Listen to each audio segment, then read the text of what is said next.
दोस्तों, अगर आप समझदार व्यक्ति हैं तो आप जरूर डेटा पे बिलीव करते होंगे, ना कि सुनी सुनाई बातों पर।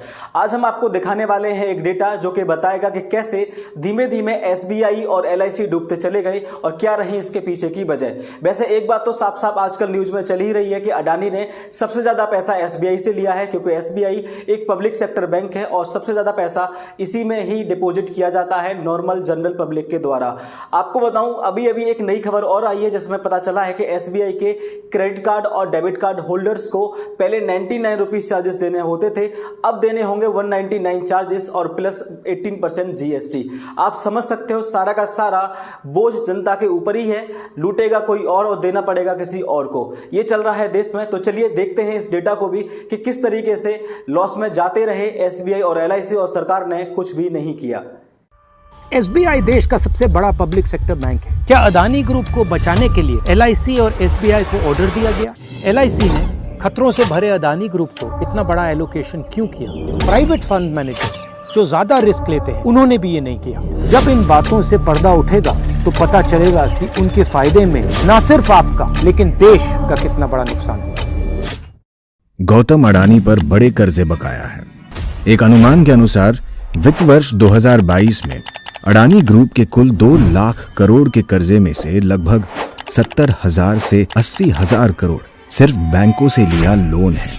इसमें सबसे ज्यादा 27,000 करोड़ रुपए की देनदारी एसबीआई की है, 5,500 करोड़ रुपए बैंक ऑफ बड़ौदा का लोन और एलआईसी का अडानी ग्रुप के डेट और इक्विटी में 36,474.78 करोड़ रुपए का एक्सपोजर है। मित्रकाल में उठाए इस कदम ने अब आम भारतीयों के भविष्य को जोखिम में डाल दिया है।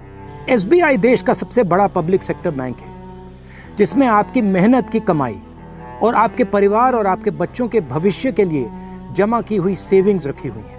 अब सवाल ये उठता है कि इन बैंकों में रखे हुए पैसे जो आपके पैसे हैं उनको खतरे में कौन डाल रहा है?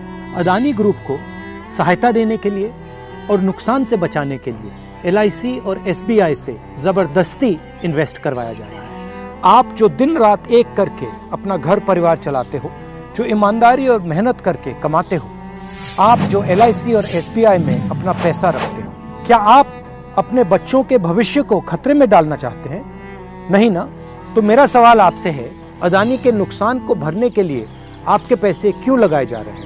दिसंबर की शुरुआत में 3 प्रमुख ग्लोबल फाइनेंशियल इंस्टीट्यूशंस ने एसबीआई को ऑस्ट्रेलिया में अडानी ग्रुप की कंट्रोवर्शियल कारमाइकल कोल माइन के लिए लोन देने के खिलाफ चेतावनी दी थी। न्यूज एजेंसी IANS के अनुसार नवंबर 2020 में एसबीआई अडानी ग्रुप को 5,000 करोड़ रुपए का ऋण देने के लिए तैयार था। इतना ही नहीं, साल 2014 में अडानी और उस वक्त की एसबीआई चीफ के बीच एक MOU पर हस्ताक्षर भी किए गए थे। एसबीआई के चीफ आपके पैसे को सुरक्षित कर रहे हैं या फिर अडानी के बिजनेस को?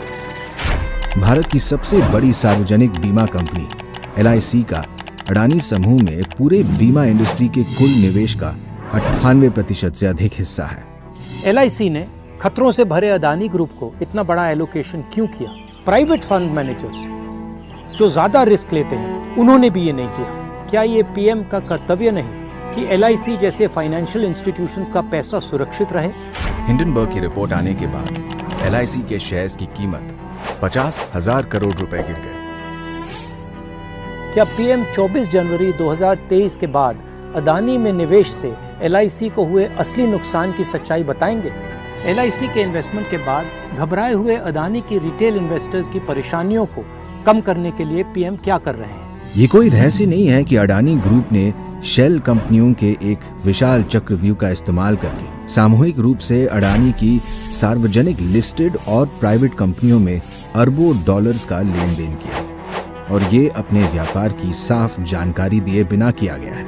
अडानी ग्रुप के खिलाफ फ्रॉड, मनी लॉन्ड्रिंग, शेल कंपनियों का उपयोग करने के आरोप लंबे समय से लगते आ रहे हैं। 4 इन्वेस्टिगेशंस हुए हैं, इनमें से एक सेबी ने किया। इन शेल कंपनियों के पीछे कौन है? जब मार्केट में अडानी ग्रुप की शेयर की कीमत उनके इशू वैल्यू से भी नीचे गिर रही थी, फिर भी एलआईसी और एसबीआई ने एफपीओ में पैसा निवेश किया। क्या अडानी ग्रुप को बचाने के लिए एलआईसी और एसबीआई को ऑर्डर दिया गया? किसके कहने? जरा सोचिए, इन कंपनियों में लगा सारा पैसा आपकी मेहनत की कमाई है। ये कंपनियां डूबी तो आपका पैसा भी डूबा, यानी अडानी नहीं, यहां आपका पैसा दांव पर लगा है। सत्ता में बैठे लोगों को आखिर किसने ये अधिकार दिया? हम इसका जवाब लेकर रहेंगे। जब इन बातों से पर्दा उठेगा तो पता चलेगा कि उनके फायदे में ना सिर्फ आपका लेकिन देश का कितना बड़ा नुकसान हुआ। अगर आप थोड़े से भी पढ़े लिखे इंसान हैं तो आप मुझे खुद बताइए ये डेटा क्या गलत है। आप अगर अंधभक्ति में बिल्कुल चूर हो जाएंगे, बिना सोचे समझे सपोर्ट करेंगे तो देश का क्या होगा, आपका क्या होगा, आपके फ्यूचर का क्या होगा, आपकी फ्यूचर जनरेशन का क्या होगा। एक बार जरूर सोचना और चैनल को सब्सक्राइब कर देना ऐसे ही वीडियोस देखने के लिए।